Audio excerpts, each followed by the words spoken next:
اللہ الرحمن الرحیم۔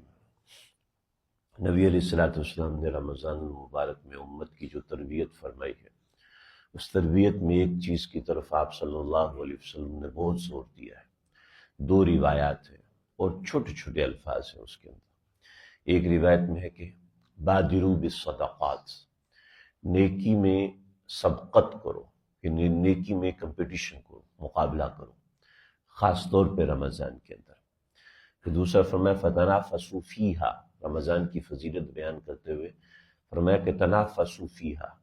تنافسوا کا مطلب یہ ہوتا ہے کہ ایک دوسرے سے مقابلہ کرنا اور خاص اعمال میں مقابلہ کرنا۔ چنانچہ صحابہ کرام کا آپس میں مقابلہ ہوتا تھا۔ رات کے اتنے حصے میں جاگوں گا اور میری بیوی سوئے گی، پھر بیوی کو جگا دوں گا، پھر یہ خود سوئے گا۔ پھر اس میں مقابلہ یہ ہوتا تھا کہ بیوی کو فکر یہ مجھے نہیں جگائے گا، پھر شوہر کو فکر ہوتی یہ مجھے نہیں جگائے گی، لہٰذا بار بار تاکید اور مقابلہ۔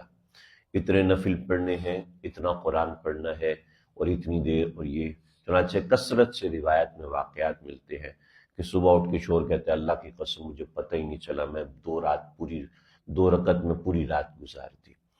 تو رمضان میں صرف روزہ ہمارے اوپر فرض نہیں ہے، چنانچہ کتب علیکم الصیام فرمانے کے ساتھ فرمایا لعلکم تتقون۔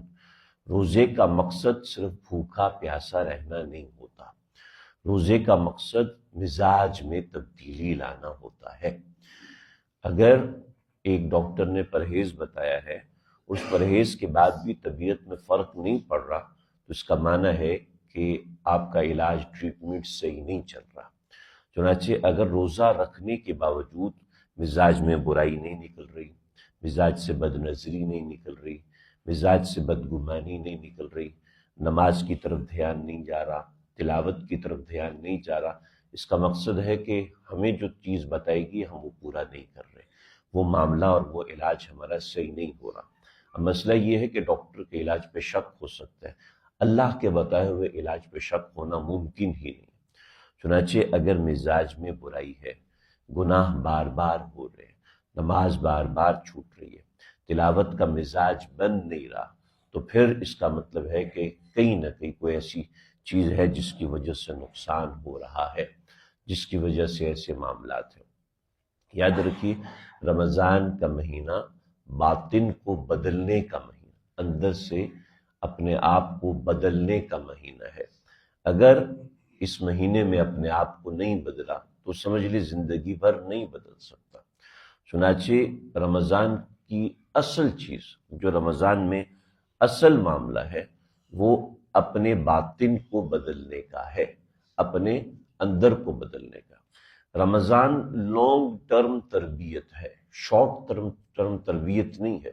جیسے کہ شب بارات شارٹ ٹرم تربیت ہے، شب جمعہ ہے شارٹ ٹرم تربیت ہے، اس کے اندر کوئی بھی جوشیلا آدمی جوش سے کام کر لیتے ہیں، مگر رمضان لانگ ٹرم تربیت ہے۔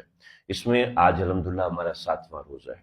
7 دنوں میں دودھ کا دودھ پانی کا پانی ہو جاتا ہے، سمجھ میں آ جاتا ہے ہر بندے کو میرا کیا مزاج ہے، میرے اندر کون سی کمی ہے، ہر بندہ خود سمجھ سکتا ہے، کسی دوسرے کو سمجھانے کی ضرورت نہیں ہے۔ تو ہر بندے کو سمجھ میں آ جاتا ہے کہ میری کون سی کمزوری ہے، ایک کمزوری کی طرف دھیان دینا شروع کرے، اور اس کی طرف آپ علیہ الصلوۃ والسلام نے توجہ دلائی، تنافسوا بادروا، کے مقابلے کرو، مقابلہ بازی کرو۔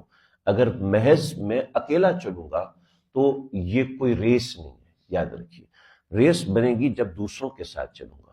چنانچہ ہمیں اکیلا چلنے کا لا رہبانیت فی الاسلام، لا سرورت فی الاسلام، اکیلا چلنا ہے ہی نہیں، اکیلا چلنا، اکیلے معاملہ کرنا اسلام میں ہے ہی نہیں۔ اسلام نے کہا ساتھ چلو، لوگوں کے ساتھ چلو۔ اگر آپ اکیلے عمل کریں تو سمجھ لیں ناکامی ہے۔ تو لا رہبانیت، لا سرورت، تنہائی میں آگے بڑھنا یہ مراد ہی نہیں ہے اسلام میں، مقصود ہی نہیں۔